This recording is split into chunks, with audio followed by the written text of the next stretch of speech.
One technical thing I'll do before we start that, I have some copies of the syllabus here. I don't have enough for everybody because A, the copy machine isn't working in my department, and B, it would be ecologically incorrect to make 80 copies of this when most of you have known for years that you want to study nonviolence more than anything, and you're in it for the semester and you bought the reader, and the syllabus is in the reader. The reader, incidentally, will say on it, PAX 164B. A, B, very difficult to work that out. But it's actually PAX 164A. Okay? So if for some reason you really want to have syllabus today, and maybe a day or so before you get around to getting a reader, take one of these. Okay? So I wanted to tell you two stories. The first one involves a region, not exactly a nation state, and there are regions that are not exactly nation states. This is not the 18th century anymore. And this little region is called Ladakh.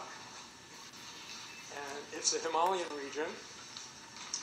And geographically, it kind of borders Tibet and India. So parts of it are considered to be politically part of India, parts are considered to be politically part of Tibet.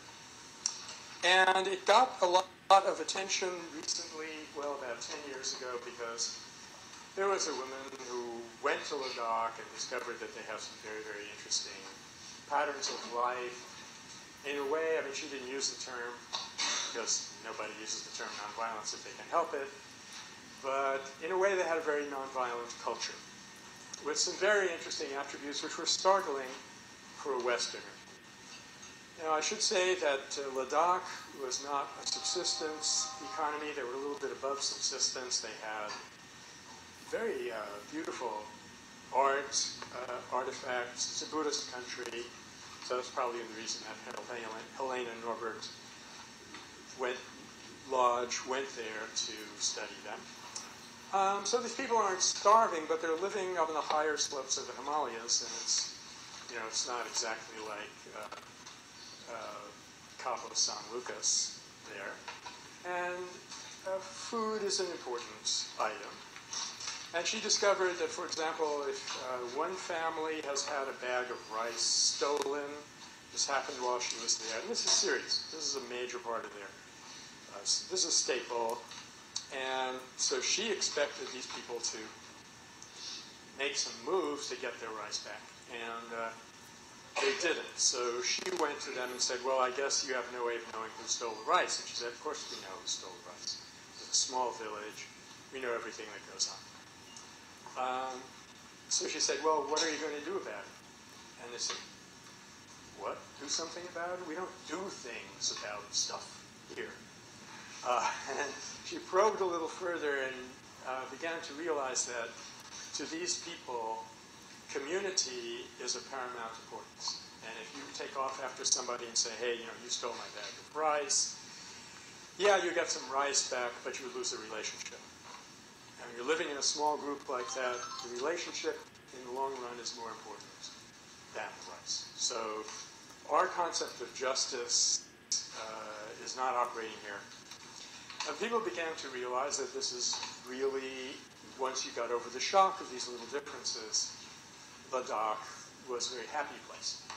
It took a while to realize that because it was not a rich place. You did not see Mercedeses. They would get around very well up there.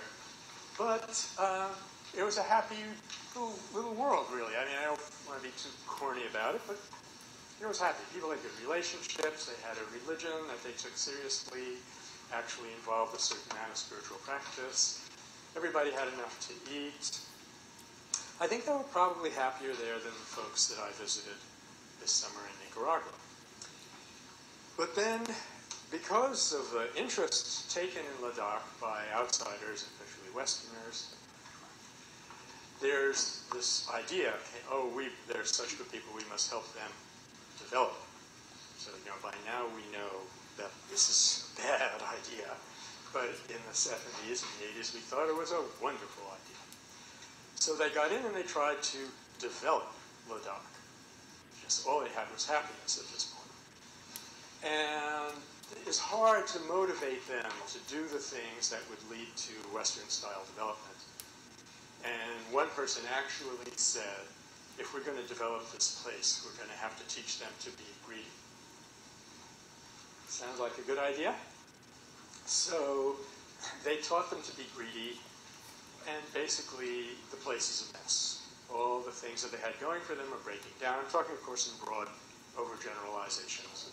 That's what we need to do right now to sort of get us started. So relationships are very bad. Crime is high. Young people don't have any purpose to live for. They don't have seminars, meaning of life. So they're kind of at a loss. And all of the parameters of failure of a modern society are now coming up very fast in Ladakh. Health stuff, poverty stuff, alienation of every kind. So what happened here? Well, although I am a professor and my job description states that I am supposed to take simple ideas and make them complex enough so that intellectuals can understand them, that's what professors do, every now and then I step out of my role and I ask myself, is there a simple model by which we can understand what went wrong here? And let me read you a quote from the New Internationalist. Is this from the New Internationalist? No, it's from Amnesty International. The first example of false attribution. See what happens when I step out of my professorial role? There's a singer in Kingston, Jamaica. Her name is Queen Ifrika, and she's told AI Magazine, quote, if you're developing a positive energy, no matter where your house is, you can bring that to the community and to your surroundings. And from there we can see if we can bring about a different kind of change instead of taking up a gun. This is written in a very impoverished community, incidentally. So she gives us this idea of positive energy. And here's what I'm going to do by way of explaining what happened in Ladakh. And again, I apologize for the simplicity of this model. It's very insulting, an upper division course at Berkeley. But don't worry, it's going to complexify from here on out. But I would say you had basically a positive situation and introduced negative energy and the thing tanked. Okay? It's that simple. I mean, life isn't that simple, but the model that we're using to understand it is that simple. Okay? So let's take now a contrasting story. This story takes place in Bihar. 4 or 5 years ago, there was an outbreak of communal rioting, that is, rioting between Muslims and Hindus. In this case, you read about it in the news. If you still read the news, one of my hopes for this course is that you'll stop doing that unhealthy habit.